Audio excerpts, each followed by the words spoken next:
liberal elites. Current status of the trail, we'll do some brainstorming and hopefully we'll be doing some drawing to make a bit of a model of what our vision of the trail will be. So I've already kind of described what the Scarborough Junction community is about, to identify the impacts of neighborhood and ward-wide development and give local residents a strong voice in communicating their interests to politicians, city planners, and developers. And the bottom line here is for our group is to get these changes or concerns of local residents into the final site plan. Because we've heard story upon story of developers promising, politicians promising, city staff promising, and then it doesn't get into the final site plan. And my bottom line is, Josh could correct me, no matter what the city staff recommend or city planners recommend, in the end, it is the Scarborough Council and City Council that votes on this. So they do have a final determination. So for a council to say, I can't really affect things much, they can. There are ways they can. So the next one is our map. So here's our area right here. You can see on this map it extends to Brimley, but basically to the GO station on Midland, over to Warden and areas around that. There's in the south you see the GO train tracks, and then kind of where it angles across is where the subway line goes. So that's what we're calling Scarborough Junction. We've made an interactive map just to give you the perspective. Again, this is just that area from Kennedy over to Warden, essentially. All those blue little houses, new developments. All those blue spots are not here yet. They're all coming, and there's more. And we're losing a grocery store and a bank as part of this, with no guarantee that they're going to come back in.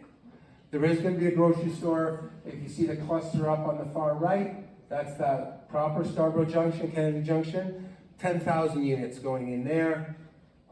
Further down St. Clair to the middle, right close to here, there's two developments and an infill.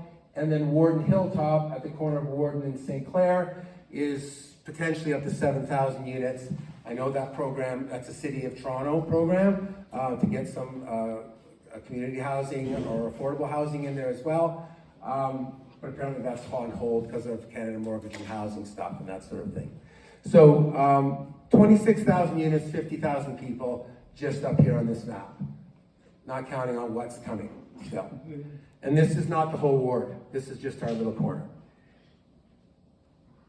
So, City of Toronto has rail trails. Downtown has the Beltline Rail Trail. North Toronto, the Don Mills Rail Trail. West Toronto has the West Toronto Rail Path. Etobicoke is apparently getting one. And Scarborough, oh, I guess I forgot to type that one in there. Oh, that's right, we don't have one. So this is where I pop the bottle of the Scarborough wine. You know, Scarborough doesn't get anything. So I think, for no other reason, we should have a rail trail. And we could. We could. It's not a pipe dream. This is basically it right here.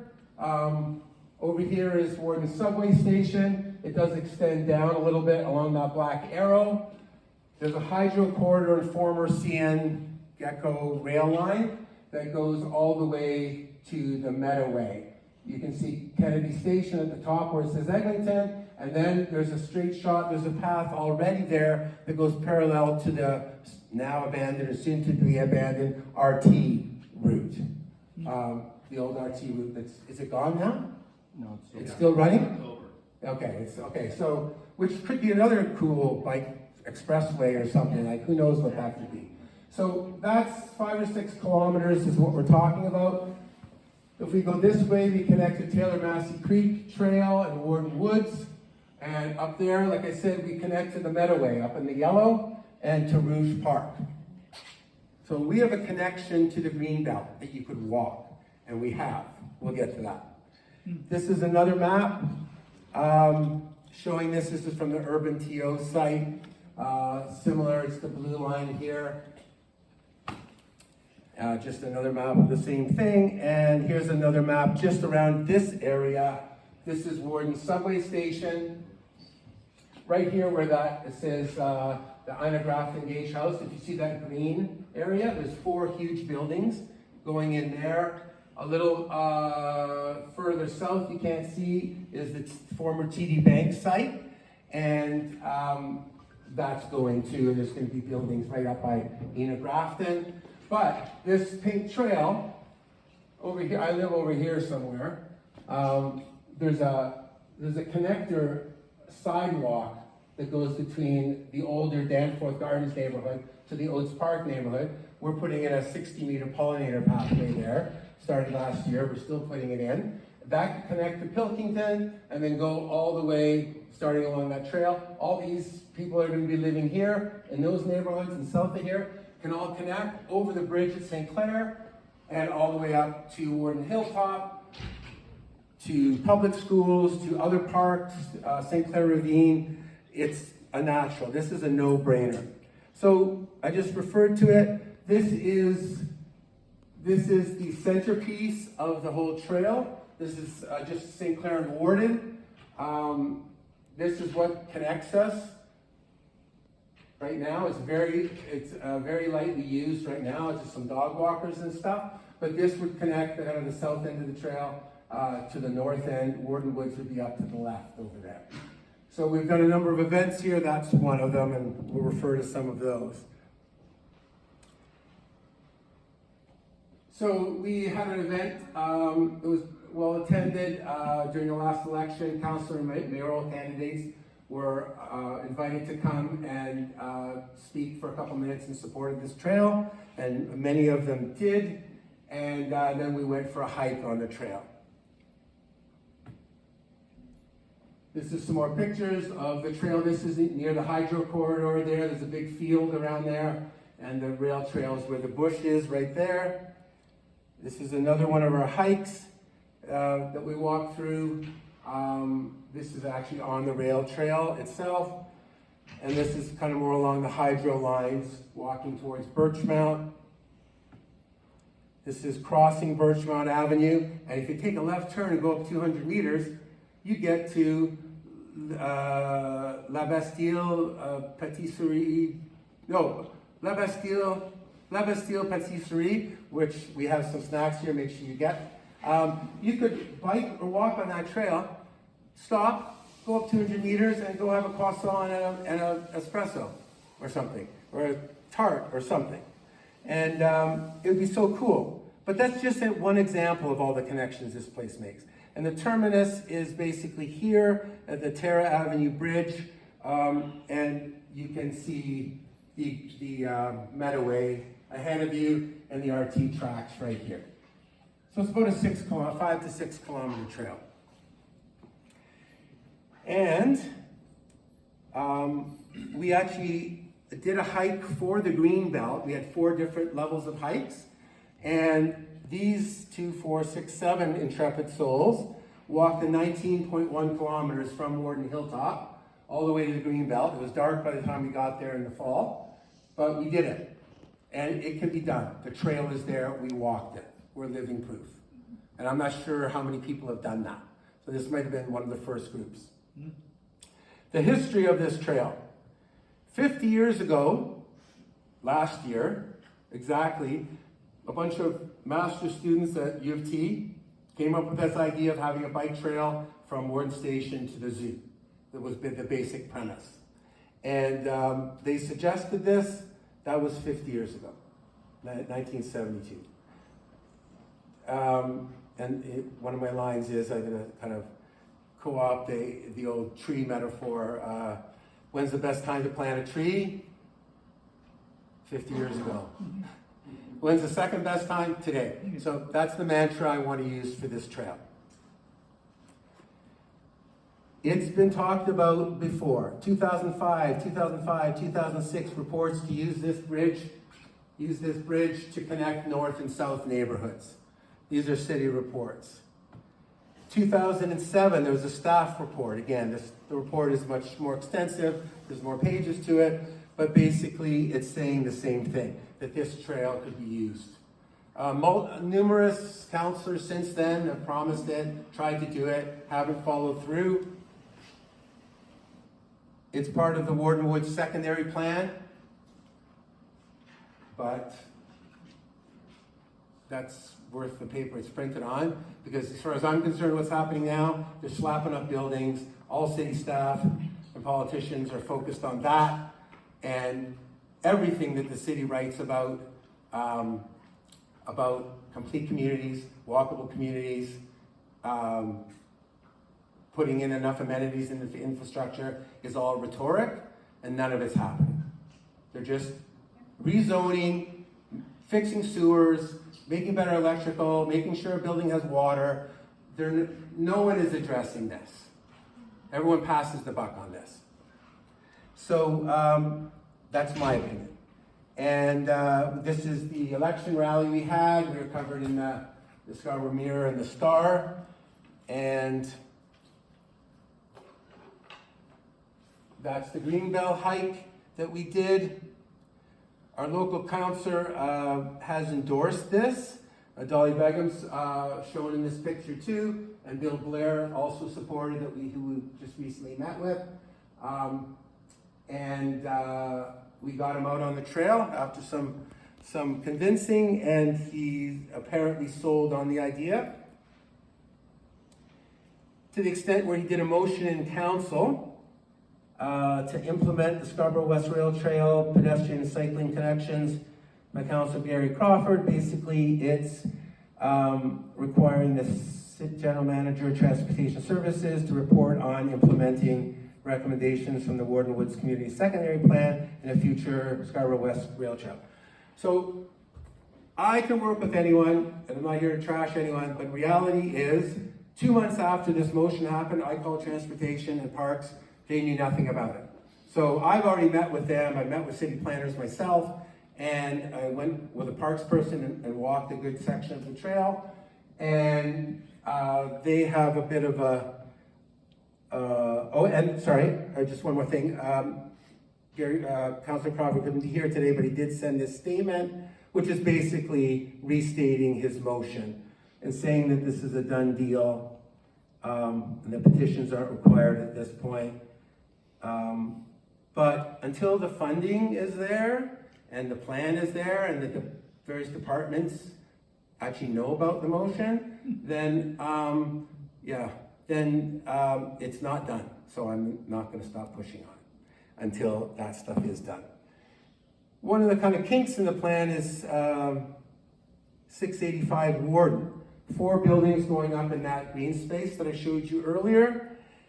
The developer wants to put their park dedication piece. Every development has to have a certain amount of green space or give money in lieu of green space. They want to put it on the back of the building where the rail trail starts.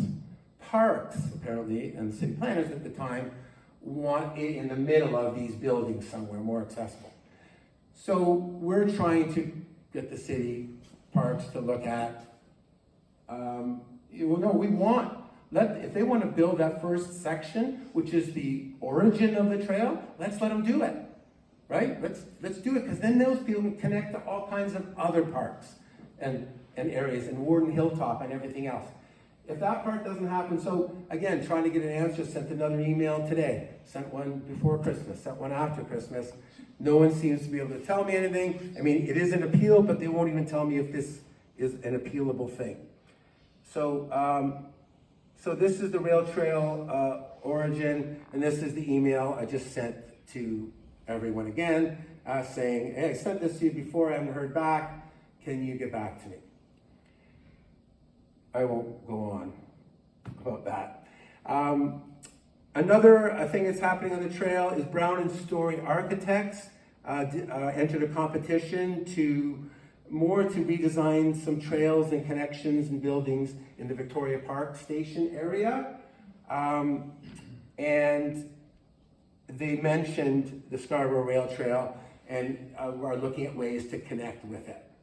So this is a page from their presentation. They used one of our pictures and then have one of their own. So this would connect to that whole area as well.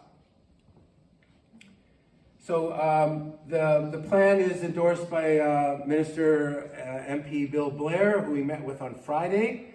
although there's no federal money really for this, he doesn't think, even though it connects to the Greenbelt. But he is supportive of it and has promised to see if he can get things moving with some of his connections with the city. We've also planned a Jane's Walk that's coming up on May 6th, and we'll be inviting everyone to come to this as well. So that's the end of my presentation. And before we get into the brainstorming section, I'll ask Councillor Matlow to come up and say a few words. I know we've kind of sprung this on him, but he is somewhat aware of the rail trail. So what we're looking for, and to me, a downtown councillor that wants to make an impression in Scarborough, anyone would really want to get behind something like this as a centerpiece of their Thanks, Misha. Okay. By the way, those of us who live in Midtown would reject the downtown suggestion. Listen, it is a pleasure to be here, and thank you for inviting me. So as many of you know by now, I'm running to be your mayor, and one of the things that I've advocated for in Scarborough for many years is for a full out of multimodal transportation network, including 24 stations that residents throughout Scarborough can access, rather than just 3 new ones along the soon-to-be former RT line. It still frustrates me that not only will Scarborough residents be left with fewer stations and less access to far less service for far more money, but many Scarborough residents are now going to be stuck on the bus for many years during that construction. And they were promised that wouldn't happen. That was part of the sales job. But when I say multimodal, there needs to be different ways to get around. And and it's funny, I didn't do this in preparation for today. It just so happened that in the midst of this campaign, my daughter, I've got a 10-year-old daughter, and she announced that she was going to go and have a sleepover at a neighbor's house. And my wife and I finally got to have a little date late at night, and we went for a walk on the Beltline. And we love the Beltline. It's not far from our home. And it's a place where we, along with so many residents, have an opportunity to reflect and breathe and go for a walk and get some exercise or bike, and just have a little bit of an escape from the busy world around you. We are so grateful to have access to that, and I would want anyone to have something like that in their neighborhood, especially when there's such potential to do so, as you've been discussing today, or for many years, in fact. Along with the West Toronto rail path, we also have something in production called the Green Line, which is a similar idea where there's a hydro corridor along the CP rail path throughout the heart of Toronto. It goes right through. And there's work being done to create a linear green path throughout that corridor as well. It's complex, there's lots of different ownerships, and it's a hodgepodge of different lease agreements that need to be done. But if you're dedicated to the outcome and you're determined to do it, you can figure it out, and this is work that's in progress because we've invested in it, because we have staff working on it, and it's a project actually happening. So when Misha said earlier that anyone who you elect might suggest that it's out of their hands, or staff are recommending something or they're not recommending something, to me that doesn't sound good enough. And the reason I say that is because if I were to run a mayoral campaign right now saying, well, it's not really my responsibility, I don't think I'd get many votes. Ultimately, if you're elected, then your job is to go to bat for your residents. And even where there are barriers, your job is to creatively figure out a path through. That's your job. And then if there is a challenge, you come back to your community, you have a candid conversation about the obstacles, and you work together as a team to find a way through. When it comes to city staff, and I notoriously was an example of this recently, sometimes they often, in fact, provide wonderful advice, professional advice, honest advice, expert advice, but that doesn't always happen. Sometimes things don't happen as fast as they should because there's other restrictions or obstacles that they're facing or directions from somebody else in power. And our job is to say, okay, thank you for your advice, we'll work with you, But ultimately, if it's not working with us, then we need to continue finding a path. And Misha, it sounds like you're just not giving up on that and you're doing whatever you need to do, and I respect that, I appreciate that. But, ultimately, my advice to you are a few, I'll give you sort of a few ideas to contribute. Admittedly, not an expert like you are in this project itself, but just more intuitive advice that might be helpful. So first of all, as you look at the entirety of all the kilometers that you'd like to turn into a path, it's important to identify the ownership and understand what, just do an inventory and do an environmental scan on exactly what you've got to work with. I'm sure much of that work's been done. Once you know that, then if you need funds to be able to actually start seeing this project through to fruition, there's a combination of ways to do it, whether it be through DCs, former Section 37, if there's legacy, money already in an envelope, new community benefit charges, and other types of arrangements that you can make through a number of community use agreements, etc., to actually start putting money together to see this project into reality. When it comes to the developments themselves, we often get into this hyperbolic debate about housing versus no housing. And the reality in our city is that it's an unaffordable city. We need housing. I think any honest person understands we're in a housing crisis, and there needs to be places for people to live and more places that are genuinely and even deeply affordable for people to live. But we can't just build buildings. We need to build communities. And that means we also need to understand access to childcare, green spaces, school capacity, infrastructure. You want to build a complete community as the city grows. That's good for the existing residents, and it's also just as important for any new neighbors who come into a community. This path is one of those things that will contribute to all of their quality of life, yours and anyone who lives in Scarborough in the future. And that's why, by dedicating funds from those developments directly towards those projects, you can get it done. The other thing is, and I'll give you an example of something I did at Davisville and Yonge. Sometimes you can do it before all the money is available. So if any of your representatives say, well, we don't have the money today, so let's just not do this. The reality is, when I moved a motion to build the Davisville Community Center, it's an area where there's a lot of growth, there isn't enough access to recreation, and I wanted a community center for the neighborhood that I represent. So I moved a motion, not just to get staff reports, but to get it done. We got the reports, we got the information, but we kept it moving. We kept it moving every step of the way. And when we didn't know that we had all the money available, we got upfront money from the city that would then get paid back as new Section 37 money came. So in other words, we weren't going to wait for one day for something to be approved in the future, having no idea what, if, and when it would happen, but we got the project going. So therefore, this year, that community center is going to be built, and we just keep putting money back toward where we got it. In other words, an interest-free loan, essentially. So there are creative ways to do things if you just decide to be creative. You don't need to wait if you have a good idea and you've got enough people of good faith and creativity who are willing to roll up their sleeves and work with you. And that's something that I would love to do as your mayor. And I say this not just because I'm running, although, yes, I'm saying that because I'm running, but in all sincerity, that's how you get results. Nothing at the City of Toronto is set up to be easy or fast. So you can almost assume that everything is going to be frustrating and difficult. What you can do is work with the right people to get it done. So my advice is use every development that's happening to ensure that it's not just for the developer to make a bunch of money, but they leave you better than they found you. That's the test of if it's a good development. It should be contributing to building the West Scarborough Rail Path and other projects that you believe are in the best interest of your quality of life. That's the test if it's successful. Number two, even if all the money isn't there immediately, as I said, move on from the staff report. Let's actually start working on the project.